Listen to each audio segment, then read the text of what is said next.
Bring in Tennessee Congressman Dr. Scott DesJarlais. Hey, Congressman, I mean, what do you make of the Biden regime's response or lack thereof, and the imagery and juxtaposition of Trump standing with Americans in peril and Joe Biden fleeing overseas? Well, appearance does matter, and it matters to people that you care, and Trump showed that he cared by being there, and Buttigieg is good at making excuses. He has a strategy, I think, that one, ignore it, two, slow play it, and if that doesn't work, blame the Trump administration. And as far as Biden and his cabinet, it seems like the only real qualification is to be unqualified, and Mayor Pete's a great example of that. Boy, you're singing from the same hymnal that I was at the top of the show. Congressman, to that end, you have proposed a bill that would require presidential candidates to submit to a cognitive test. With Joe Biden's behavior, it seems kind of logical. Watch. Some people ask whether you are fit for the job.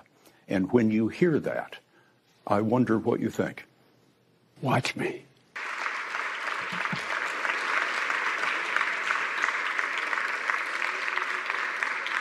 Mr. President, thank you.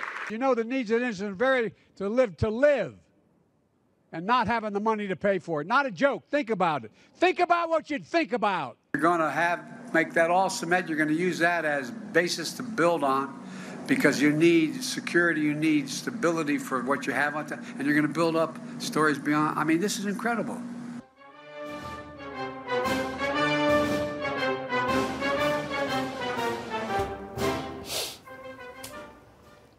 So, Congressman, I'm not sure if you could see it. There's just a lot of the copious video of Joe Biden wandering around aimlessly. You know, government under Democrat control has been doing some really crazy things. What about a test not just for the chief executive, but for all people who claim they want to be in government? What about cognitive tests for everybody in government?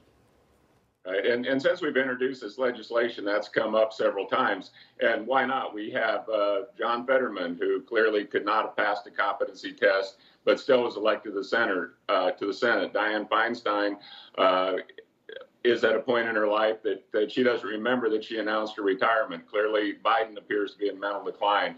Jamie Raskin proposed legislation when Trump was in office, concerned about his mental capacity. So we can all talk about this. Supreme Court judges are appointed for life. And so, you know, this is a conversation people have been having around the fringes, but don't you think it's time we should do something about it? And having a basic cognitive exam shouldn't intimidate anyone who wants to be our commander-in-chief or be in the House of Representatives, the Senate, or serve on the Supreme Court. So absolutely, I think we should all be able to pass a cognitive assessment test. Right, and it shouldn't be contingent on age, because Adam Schiff and Eric Swalwell, man, some of the nutty things they've been caught doing, I mean, would require, in my mind anyway, a cognitive test. Congressman, AT&T's DirecTV says its decision to censor our network, NEWSMAX, was strictly business. But these, quote, business decisions seem to only apply to conservative channels. Back in 2021, House Democrats under Speaker Pelosi sent a letter to AT&T asking them to remove NEWSMAX, One America News, and Fox off of cable distribution. Now 2 of us have been removed, while liberal channels, by the way, with lower ratings, I should say, have been allowed to remain. Congressman, isn't this conservative censorship a pattern that is deserving of a congressional hearing? Yeah, no, and James Comer plans to do just that in the House Oversight, and I absolutely agree with that.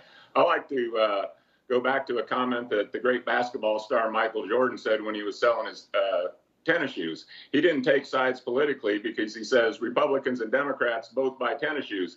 News outlets, social media, big tech should have that same attitude. You have a big audience, and just because there's different opinions, that shouldn't bother you. People make up their own minds. But, I mean, going back to the IRS targeting of conservative groups back in 2012 under Obama, to what happened with suppressing the Hunter Biden laptop, to what happened with you guys in DirecTV, clearly it seems like there's a propaganda and a political slant where big government is trying to tell you what you should listen to and what you should think, and that's pretty frightening.